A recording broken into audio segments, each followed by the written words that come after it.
Hello everyone, welcome to today's session. Today we are going to see the silent and non-silent letters in English language. What are the silent letters in English language? The silent letters in English language uh, are like L in walk, GH in thought. We don't pronounce them exactly. Take for example, um, one difficult aspect of English pronunciation is that we don't always pronounce the letters in a word, and English words aren't always pronounced as they are written. Sometimes the pronunciation of a word changes over the years, but the spelling remains the same. Sometimes an English word that comes from another language where the letter is pronounced in that language remains the same but not in English. It is pronounced differently. So it is very important for us to have the knowledge about them, and by practice we can understand and we can get them, we can become very familiar of those words and we can achieve the correct pronunciation. First, let's look into the silent B's. This often occurs at the end of a word. Take, for example, bomb, B. It is silent, and dumb. The B is silent there. Sometimes it occurs in the middle of a word. Take, for example, B in doubt and B in debt. It is not debt, it is debt. And the B is silent here.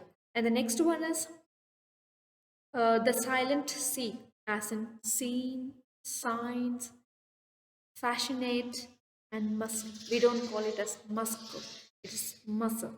So now let's look into the next one, that is silent ch. This is yacht.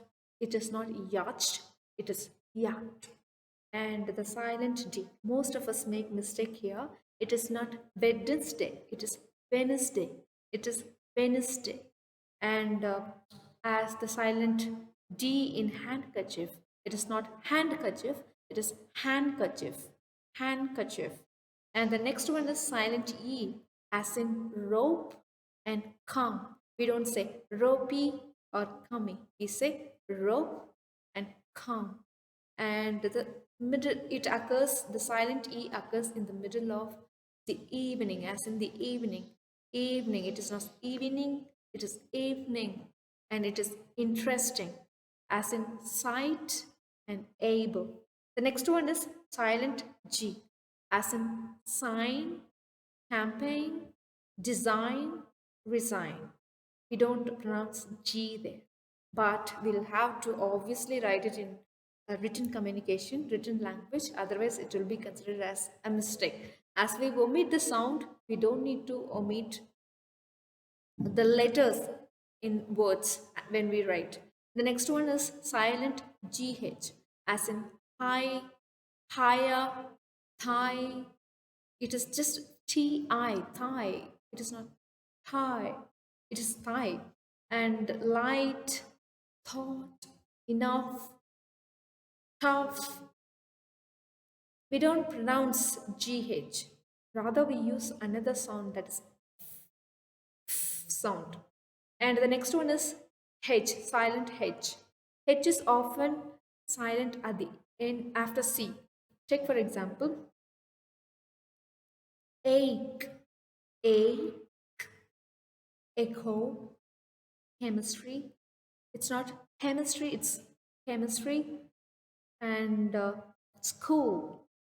And it also after, it's silent after W, like why and where.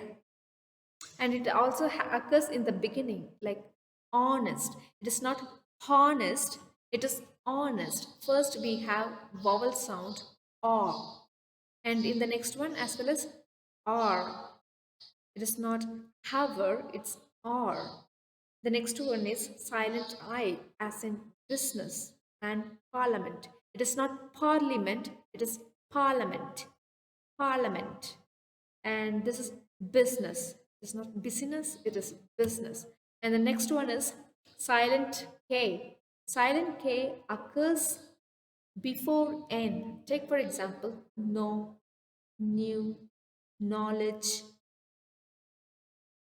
And the next one is silent I. silent L, and it is very common, as in salmon. It is not salmon, it is salmon. Salmon is a fish, name of a fish. And palm, should, walk. We don't say walk.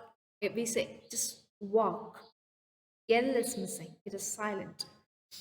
But don't miss out when you write it. When you write the word walk. And silent P. And this is where most of us, if you are unaware, it is as the P is silent. We tend to make mistake here. Like it is psychiatrist. I think that we don't make mistake when we say psychiatrist, but when we write psychiatrist, we tend to write SHY, but it is PSY. Okay, next one is psychology. Synonym. It is not pseudonym, it's pseudonym. And the next one is silent P that occurs in the middle of a word. Take for example, cupboard. It is not cupboard, it is cupboard, cupboard, cupboard. It is receipt. It is not receipt, it is receipt. Most of us make this mistake. Receipt. It is receipt. The next one is silent M, as in autumn and column. We don't, most of us don't make mistake because we can't pronounce this word as autumn. Doesn't occur like that. It's just atom, autumn. And the next one is silent yes, as in island and isle. It's not isles, it is not Iceland.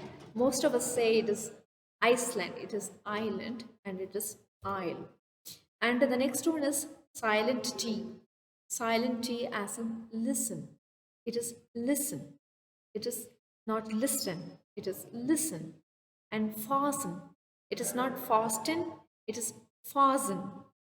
Fasten. And next is, most of us make mistake here as castle. It is just castle, not castle. Castle. And this is not hustle. This is hustle. Causal, hassle. And the next one is silent TH, as in asthma and isthmus. Isthmus. It is not isthmus, it is isthmus. Asthma and isthmus. And the next one is silent U, as in biscuit. We don't say biscuit, it is biscuit. And build and guess. In guess, S. We don't pronounce this U there. And guessed. And we have silent W. It often occurs at the end of the word, as in window. We end with O sound. Window. Widow.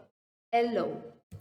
We don't pronounce W. And silent W often occur at the end of the word as well, as in window. We saw in the previous slide, and in the beginning as well, like WHO. Who. We don't say who, we say who. And right, and it occurs in the middle as well, like answer and sword. And it occurs, and then silent X, it is for, meaning non-genuine. And the last one is silent Z, as in rendible. It is ren, d, v. And even this yes is silent in this rendible. It ends with this u, rendible. We don't, it here we have two silent letters, that is E and Z and S. So it is very important. What is this rendezvous? Rendezvous means meetings.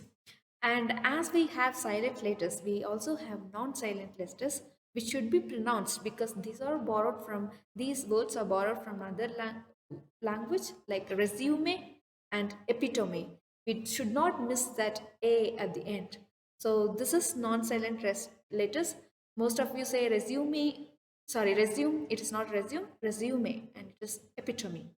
So that is for today's session. I hope that you have understood today's class. If you have any doubt, you please come back to me. And it is very, very important to have the knowledge of silent and non-silent letters.